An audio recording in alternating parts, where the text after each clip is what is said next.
for a fun shindig put together by Leigh-Ann Allaire Perrault. We're going country chic in the garden. This looks amazing. Thank you. How'd you put it all together? You know what? It doesn't take a lot of effort to pull together a really elegant dinner party outside. But the key is when you're outside to make it also relax. So this is kind of my take on rustic elegance with a little bit of a country flair. Ooh, just a tiny bit. So really when we think about country music in itself, it's not just about the song, it's about the feel. So what I really wanted to create was a feel for this outdoor room, and that's what it becomes. You know, we talk so much about outdoor entertaining is all about an extension of the indoors. So I actually brought some indoor furniture out. So think about bringing out like a really simple sideboard, bringing out a lamp and plugging it in with an extension cord. Talk about ambiance in the evening. Just really makes it comfortable and cozy, and it really does become a virtual room outside. Yeah, there is something about this space, and maybe it is the mix of using your indoor furniture outside, but it does feel enclosed and comfy. Part of it is this.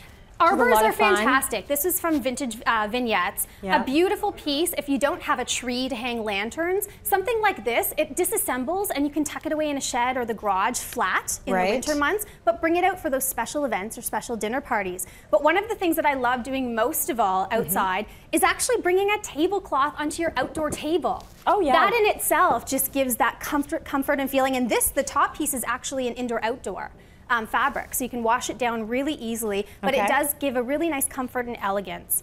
Another thing I love for the country look is mason jars. I'm a collector of them. Wildly popular. They're so popular to the point they're actually getting very collectible, and there's some, I was at a vintage store on the weekend, they were like $120. For a mason jar? For a mason jar. There are some like real, apparently they go up into the thousands.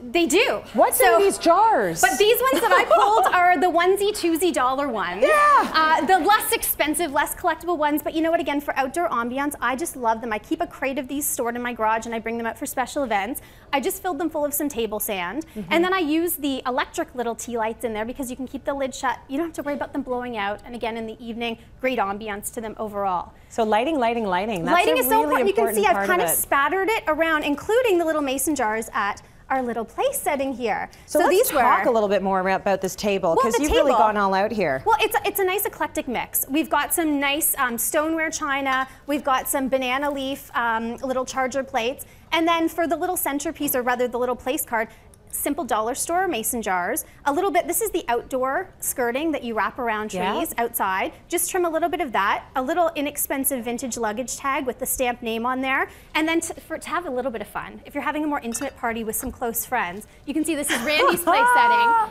And there's so many great programs online now that you can actually make vintage looks. Look at how dashing Randy is in this photograph. There you go. Where'd you even find that? Oh, it's amazing what you can do when you Google photos of people, right? But if you've got family photos of friends and family, do a little vintage filter over them and have them printed, and just tuck it as a fun little conversation point at each place setting. Really simple. Okay, so we've talked about lighting. We've talked about having the tablecloth out here. We've talked about having the little place settings.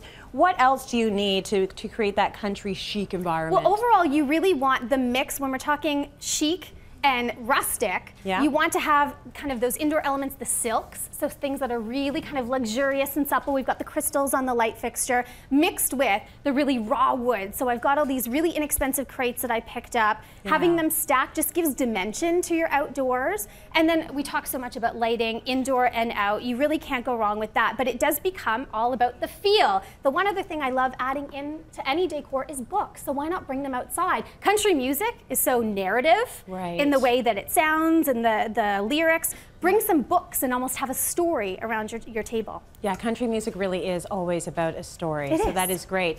And you know what? There's a lot of green being incorporated. So for some of us that can't grow grass in our yards, you can get fake stuff. You can get the fake stuff, or you can bring in the topiaries and the plants and everything and really warm the space up. So thanks for that, Leigh-Ann. You're very welcome. So from that vintage photo of Randy Feltes to the real life Randy Feltes, give him a big hand.